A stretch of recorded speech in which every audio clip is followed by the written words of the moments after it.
اچھا اب آ جائیے عورت کی آواز سے متعلق فقہی احکام. اس میں بہت سے اہم مسائل جو ہیں وہ آئیں گے. دیکھیے سب سے پہلی چیز ایک یہ ہے, بہت تیز رفتاری سے کریں گے, وہ وقت کم ہے اگلے لیکچر سے پہلے تاکہ اس کو ختم کر دیا جائے. کیا عورت کی آواز کا حجاب اور پردہ ہے؟ تو اس کا جواب کچھ ایک قول بہت ابتدائی علماء کا ملتا ہے کہ جو کہ اہل سنت میں بھی تھا قول, اور بعض بہت شاذ قول ہے کہ عورت کی آواز کا بھی پردہ ہے کہ نامحرم تک اس کی آواز نہ جائے. لیکن بہرحال عورت کی آواز کا حجاب اور پردہ نہیں ہے. اور قرآن کی جو آیت ہے اس سلسلے میں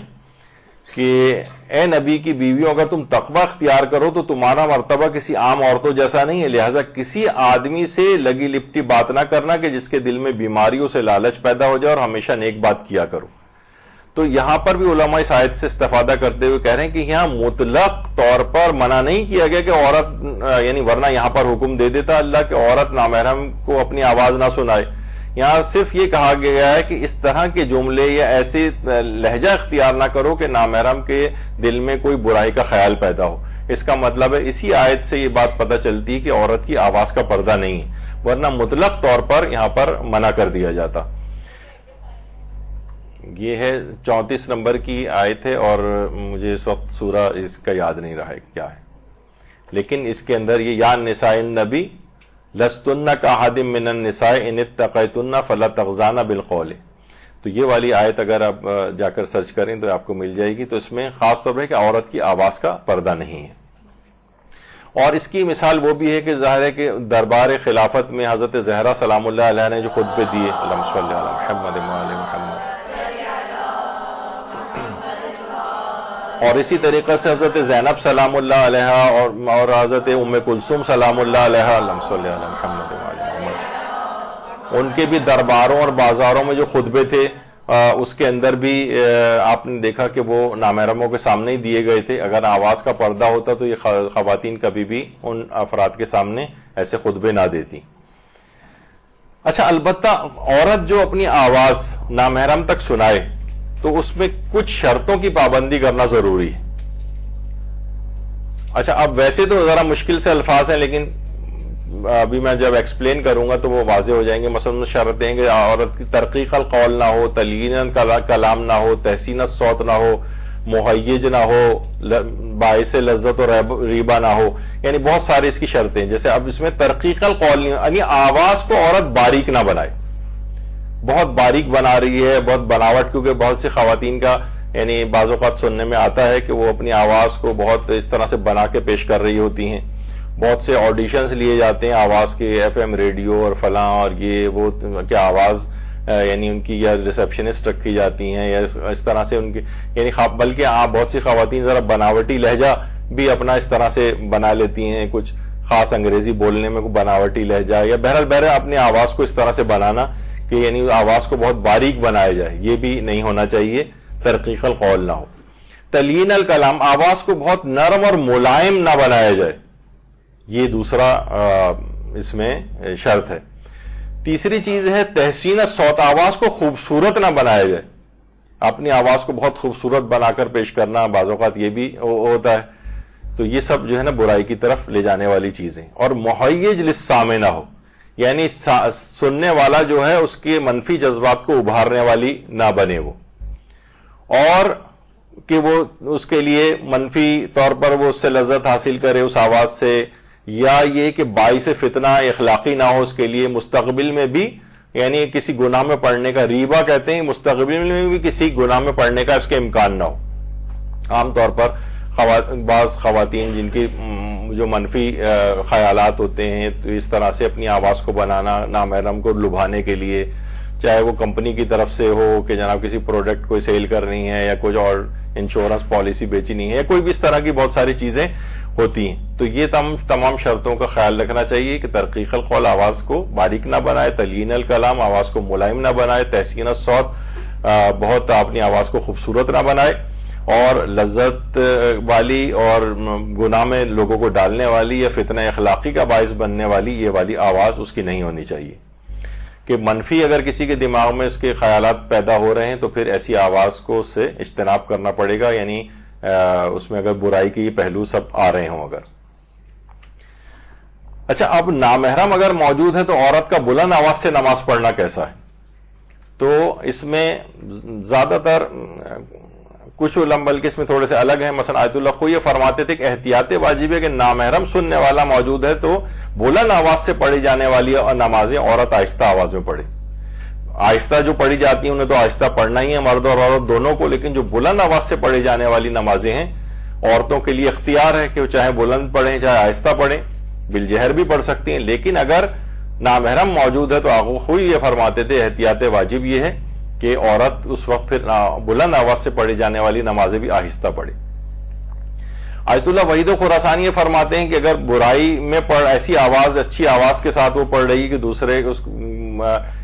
دوسرے کو برائی میں ڈالنا اس کا ارادہ بن رہا ہے تو فرماتے ہیں کہ نماز بھی اس کی باطل ہو جائے گی.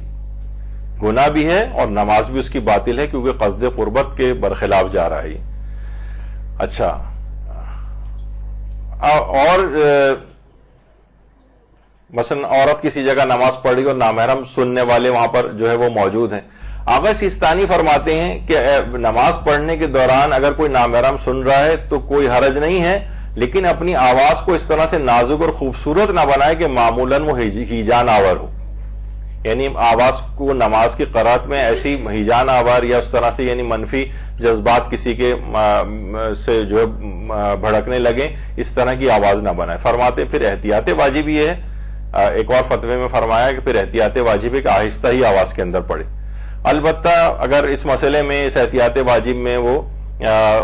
رجوع کرنا چاہے تو آیت اللہ اسحاق فیاض کی طرف رجوع کر سکتی ہیں جو فرماتے ہیں کہ نامحرم کے حوالے سے عورت کی آواز کا کوئی مسئلہ نہیں ہے. یعنی نماز اگر وہ پڑھ رہی ہے بلند آواز سے پڑھی جانے والی نمازیں تو وہ چاہے یعنی ان کی طرف رجوع کر لیا جائے. فرماتے ہیں کہ نہیں، عورت کو بہرحال آواز کا کوئی مسئلہ دوران نماز نہیں. تو آغا سیستانی کے نزدیک بھی نہیں ہے، لیکن وہ فرماتے ہیں بشرطے اس میں اپنی آواز کو بہت ہی نازک یعنی باریک اور خوبصورت تحسین الصوت جو ابھی آپ نے سنا یہ اس طرح کے نہ بنائے کہ اس کے منفی جذبات ابھریں. اچھا، یہ بہت سی جگہوں پہ یہ سب آتا ہے، اس کا مطلب یہ پاسبلٹیز ساری ہیں. لوگ عام طور پر خواتین کہتی ہیں بھائی ایسا کون مرد ہوگا جو ہماری نماز کی آواز سن کر، تو مردوں کے بیمار ذہن جو ہیں وہ اس طرح کی پاسبلٹیز رکھتے ہیں. تو اسی وجہ سے عورت کو یہ والی احتیاط کرائی گئی کہ وہ میرا جسم میری مرضی والی خاتون کہتی ہیں کہ ہر کام یہ مرد حضرات خود کریں. خود کیوں ایسا کر رہے ہیں؟ وہ ان کی الگ ذمہ داری، لیکن آپ کی ذمہ داری بھی بن جاتی ہے پھر کہ آپ ان کو اس گناہ کی طرف نہ پہنچنے دیں. اچھا، پھر کیا کوئی عورت نامحرم سے قرآن پڑھنا سیکھ سکتی ہے؟ تو اگر کوئی اس میں برائی کا پہلو نظر نہیں آ رہا ہے یعنی کوئی بگڑنے کا کوئی امکان نہیں ہے تو وہ قرآن پڑھنا سیکھ سکتی ہے. البتہ بہرحال یہ ہے کہ جہاں عورت اور مرد کا اس طرح سے چاہے وہ استاد اور شاگرد کے طور پر ہو، اکیلے بیٹھ کے پڑھ رہے ہوں یا کچھ نہ کچھ برائی کا پہلو اس کے اندر آ جاتا ہے. جب بھی کہا جاتا ہے بزرگوں کے اقوال میں کسی جگہ پر ہے کہ یعنی شیطان کہتا ہے کہ خواہ کسی جگہ کوئی عارف اور عارفہ ہی کسی جگہ پہ ہوں اور تنہا ہوں تو تیسرا کوئی درمیان میں جو ہوتا ہے وہ صرف میں ہوتا ہوں. شیطان کا جملہ کہیں سے میں نے کہیں پڑھا تھا.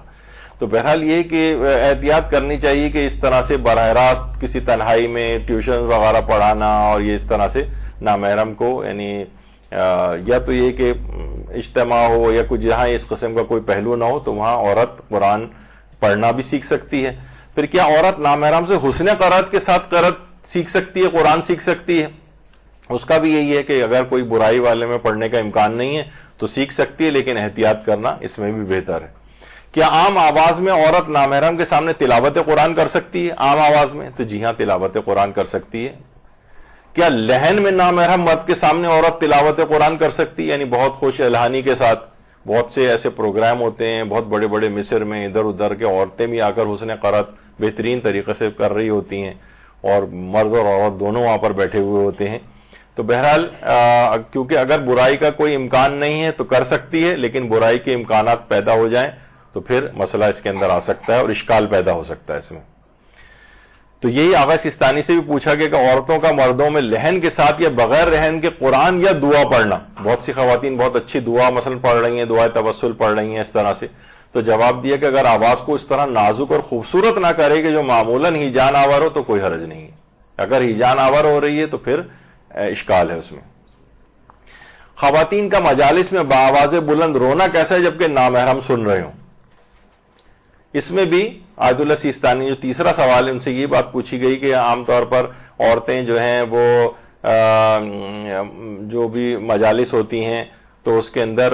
لاؤڈ اسپیکر کے ذریعے مردوں تک ان کی آواز جا رہی ہوتی ہے، مثلا ان کے رونے کی آواز جا رہی ہوتی ہے، تو کیا ایسا کرنا صحیح ہے لاؤڈ اسپیکر پہ؟ تو انہوں نے جواب دیا لا ینبغی ذالک، یعنی ایسا نہیں کرنا چاہیے. یہ نہیں کہا کہ حرام ہے، جائز ہے، یعنی اگر روتی ہوئی آواز کو اگر نامحرم سن لیں، لیکن لاؤڈ اسپیکر کے ذریعے عام روڈوں پر چلنے والے بھی ان کی اس والی آواز کو سنیں تو فرماتے ہیں کہ مناسب نہیں کرنا چاہیے ایسا. اچھا، اسی طرح کیا عورت مجلس، منقبتیں، نعتیں، قصیدے اور نوحے پڑھ سکتی ہے اگر نامحرم سن رہے ہوں؟ تو اس میں بھی آغا سیستانی سے یہ پوچھا گیا کہ مجلس پڑھنے والی خاتون کی آواز، اچھا اس میں مجلس پڑھنے والی بھی آ جائیں گی، منقبتیں، نعتیں اور یہ سب پڑھنے والے بھی آ جائیں گی. کہہ رہے ہیں ان کی آواز کو سننے میں تلذذ اور ہیجان سے کیا مراد ہے؟ اگر یہ حال ہو کہ بعض لوگوں کو ہیجان ہوتا ہو اور بعض میں ہیجان نہیں ہوتا ہو، تو انہوں نے فرمایا کہ اس مسئلے میں ہیجان سے مراد یعنی منفی جذبات کا بھڑکنا ہے، اور آواز کو سنانے میں ہیجان کا اعتبار نوعی ہے،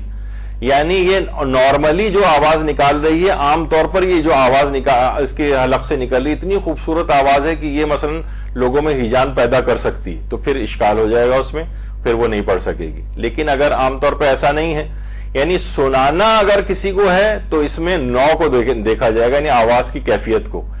اور جو سن رہا ہے اس میں فردی ہے فرما رہے ہیں. یعنی فردی کے معنی ہے پھر یہ اگر مثلا وہ تو ایک نارمل طریقے سے پڑھ رہی لیکن اس کو سننے والے کو اس سے منفی جذبات ابھر رہے ہیں، تو پھر اس سننے والے کے لیے حرام ہو جائے گا اس آواز کا سننا. اس کے لیے پڑھنا ہو سکتا ہے جائز ہو، لیکن اس کے لیے سننا حرام ہو.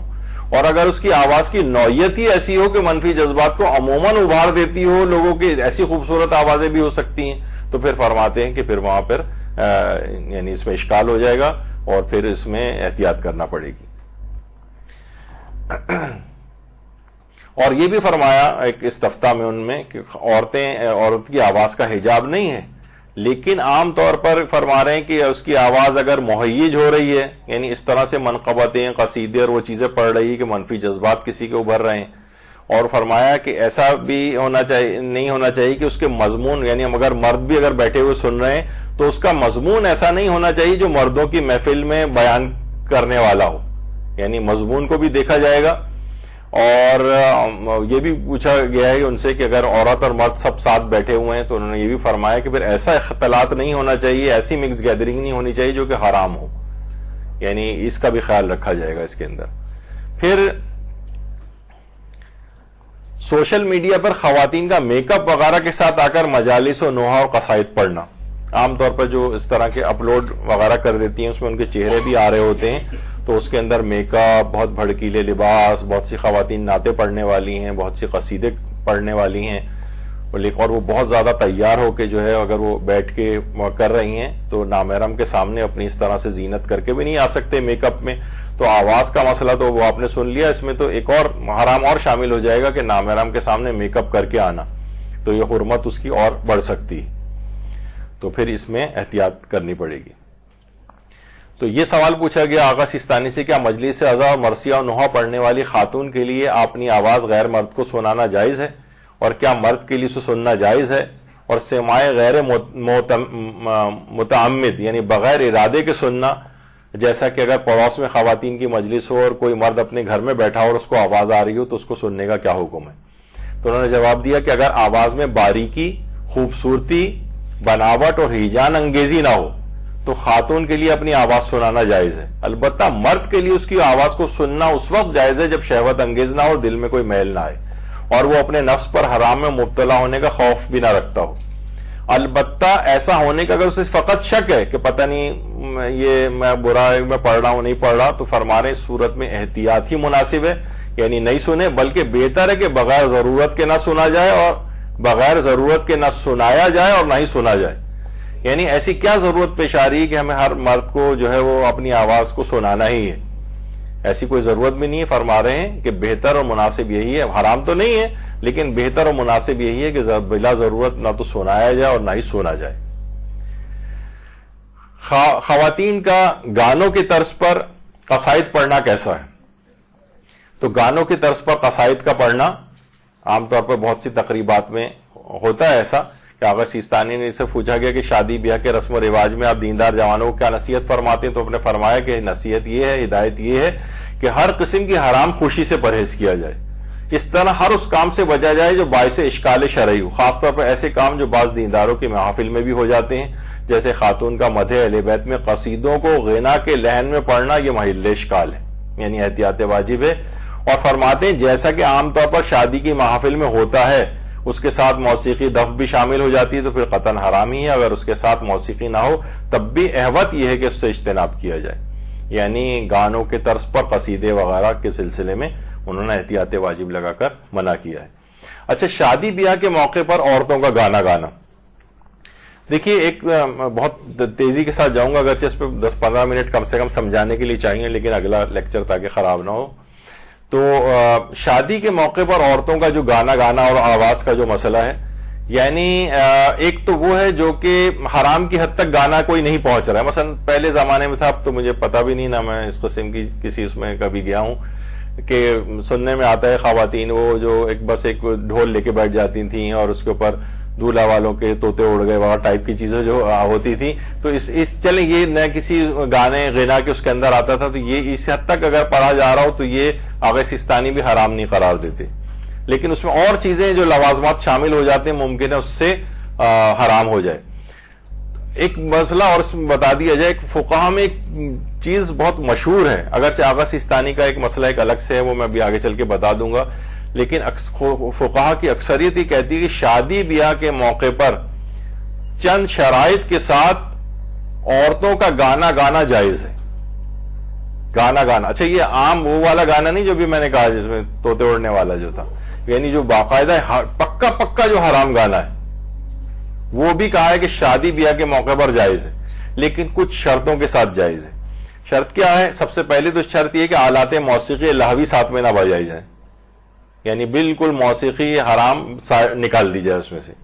دوسری شرط یہ ہے کہ مردوں کے کان تک آواز نہ پہنچے، محرم نامحرم والا نہیں، مردوں کو کوئی سا بھی مرد اس کے کان تک آواز نہیں جانی چاہیے۔ اب ایسا کون سا ساؤنڈ پروف کمرہ پہلے بنانا پڑے گا تو یہ مردوں کان تک آواز نہ جائے۔ مردوں کی اس مقام پر آمد و رفت بھی نہ ہو، آپ نے سب کو دے دیے ایئر پلگز جو ہیں کانوں میں لگا لیں مرد، لیکن گزر رہے ہیں وہاں سے، کانوں میں آواز نہیں جا رہی، گزر رہے ہیں اطراف میں، تب بھی فرماتے ہیں کہ نہیں، آمد و رفت بھی نہیں ہونی چاہیے، نہ کانوں تک آواز جائے نہ آمد و رفت ہو ان کی وہاں پر۔ اور گانے کی جو شاعری ہے وہ فحش اور حرام نہ ہو، اس پہ خود ایک ہے کہ شاعری کی کون کون سی اقسام ہے، اشعار حق اشعار باطل، اس میں بھی میں نہیں جا رہا، لیکن فحش قسم کی شاعری یہ حرام اس میں نہیں آنی چاہیے۔ غنا کے ساتھ کوئی رقص وغیرہ ٹائپ کی چیزیں نہ ہو کہ وہ مثلا وہ لکڑیاں لے کے اور ڈانس ایک دوسرے کو بجا کے کرنا اور اس طرح سے، تو غنا کے ساتھ کوئی رقص جیسا کوئی حرام بھی نہیں ہونا چاہیے۔ اور تکلم بالباطل بھی نہ ہو، سننے میں آتا ہے کہ بہت سے اس کے اندر یہ ہوتا ہے کہ جناب وہ ایک دوسرے کو گالیاں دی جاتی تھیں، اس کے اندر کچھ ایسے اشعار ہوتے تھے کہ جو کہ توہین کا باعث، اور یا جس کو تکلم بالباطل، یعنی ایک تو فحش چیزیں ہیں وہ بھی اسی کے اندر آتی ہیں، اور کچھ جھوٹ یا کچھ ایسی چیزیں جس میں گالیاں ٹائپ کی چیز شامل ہو، یہ سب بھی نہ ہو۔ اور یہ پھر یہ کہ ان تمام شرائط کے ساتھ اس غنا کی اجازت فقط عورتوں کے لیے، یعنی مرد ان تمام شرائط کا خیال کر بھی لیں تب بھی مردوں کو اس کی اجازت نہیں ہے۔ اور لیکن آیت اللہ سیستانی فرماتے ہیں احتیاط واجب کی بنا پر یہ سب شرطیں بھی پوری ہو جائیں تب بھی اجازت نہیں ہے۔ سارا آپ کے جتنا آپ کے ارمان تھے وہ سب اس میں آخر میں نکل گئے۔ تو بہرحال یہ ہے کہ احتیاط واجب کی بنا، آغا سیستانی کا جب بالکل ایک الگ نظریہ ہے، وہ فرماتے ہیں کہ نہیں یہ سب شرطیں بھی پوری ہو جائیں تب بھی فرماتے ہیں کہ نہیں اس کی اجازت نہیں، لیکن فقہا کی ایک تعداد ایسی رہی ہے کہ جو اس کی اجازت دیتی ہے، بھی عورت کی آواز سے متعلق ہے کہ شادی بیاہ کے مسئلے میں عورت کے لیے گانا گانے کی اجازت۔ شاعری میں مثلا یہ تھا کہ پہلے زمانے میں وہ تھا کہ جناب کسی بھی رخصت ہونے والی لڑکی کے غم کے جذبات کا اظہار، اس کے گھر سے والدین کے جذبات کا اظہار اس میں کیا جاتا تھا، یہ شاعری ٹھیک تھی۔ لیکن یہ جو فحش قسم کی شاعری اور فلمی گانے اور عشق و عاشقی والے ٹائپ کی چیزیں، اور یا ایک دوسرے کو برا بھلا کہنا اور گالیاں ٹائپ کی ایک دوسرے کو دینا، دو طرفہ جو مقابلے کسی زمانے میں شاید ہوتے تھے، دولہا اور دلہن والے لڑکے بھی بیٹھے ہوئے ہیں، اس میں اختلاط بھی ہو رہا ہے، یعنی اب تو خیر بہت بڑا حرام کاموں کا ایک مجموعہ بن گیا ہے اس طرح کی جو تقریبات ہیں۔ ایک بس اس میں ایک بات اور رہ گئی آخر میں کہ یہ تو سب چیزیں ہیں، لیکن مثلا اگر تالیاں وغیرہ بجائی جائیں تو آغا سیستانی شادی کے موقع پر کوئی بھی اس طرح کی کوئی چیز جو کہ لہوی طور پر کسی گانے وانے کے اس پہ نہ جائے، اور ایک ایسی عام لہجے کے اندر کوئی چیز پڑھی جا رہی ہو یا کوئی قصیدہ بھی پڑھا جا رہا ہو، اگرچہ زیادہ علماء نے بہت زیادہ مناسب نہیں سمجھا ہے اس کو، لیکن بہرحال حرام کی حد تک بعض فقہا بھی ہیں کہ جو کہ تالی بجانے کو بھی حرام کہتے ہیں، لیکن فی الحال کو چھوڑے ہیں، لیکن یہ کہ کم سے کم آغا سیستانی اور یا رہبر وغیرہ وہ تالی بجانے کو یعنی حرام نہیں سمجھتے ہیں۔ یا قصیدے بھی آپ نے دیکھا ہوگا کہ ایران کے اندر جب قصیدے پڑھے جاتے ہیں تو بہت سے لوگ تالیاں بجاتے ہیں، جو کہ ہمارے ہاں بہرحال ابھی تک رائج نہیں اور معیوب بھی سمجھا جاتا ہے یہاں پر، اور خاص طور پر امام، بہت سے علماء نے یہ کہا ہے کہ جائز ہے لیکن امام بارگاہوں کے اندر مقدس مقامات پر یہ والا کام نہ کیا جائے۔ تو بہرحال لیکن تالی بجانا عام طور پر ان چیزوں کے ساتھ اس میں حرام کی حد تک ممانعت وارد نہیں ہوئی ہے، لیکن اس میں مشورہ یہی ہے نہ اس کو رائج کیا جائے، کیونکہ پھر آگے بڑھتا معاملہ پھر جو ہے نا وہ اس میں مزید حرام شامل ہوتے چلے جاتے ہیں، تو ابتدائی میں اس کو روک دینا چاہیے۔ تو عورت کی آواز کے لحاظ سے پردے کی کچھ مختصرانہ احکام، شاید یہ میں بہت ہی تیز رفتاری کے ساتھ گیا، ورنہ پورا میں 1 گھنٹہ بھی اس پہ لے سکتا تھا، اس میں مگر باتیں اور بھی تھیں، لیکن اتنا وقت نہیں ہے، اور اگلی دفعہ انشاءاللہ کسی نئے موضوع پر گفتگو شروع کرنی ہے۔ تو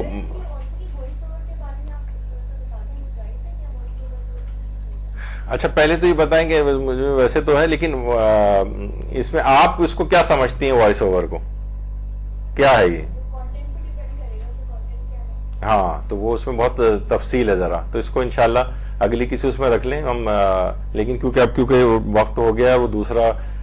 جو عالم ہے نیچے انتظار کر رہے ہوں گے، اس وجہ سے میں اس کو فی الحال روکتا ہوں۔ جی جی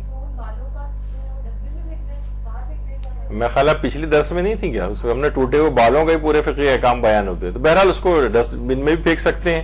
کسی جگہ مٹی میں بھی دبا سکتے ہیں، لیکن بہرحال اس کا کوئی الگ سے ایسا کوئی ہارڈ اینڈ فاسٹ کوئی رول نہیں ہے، بہرحال اس کو ڈسٹ بن میں پھینک کے ضائع کیے جا سکتے ہیں۔ اس میں البتہ یہ تھا محرم نامحرم کے اعتبار سے ہم نے وہ احکام بتائے تھے کہ آغا مثلا رہبر جو ہے فرماتے ہیں کہ، یا اور امام خمینی بھی، کہ نامحرم کے ٹوٹے ہوئے بالوں کو بھی نہیں دیکھ سکتے، آغا سیستانی البتہ اجازت دیتے ہیں، اور پھر وہ تو جی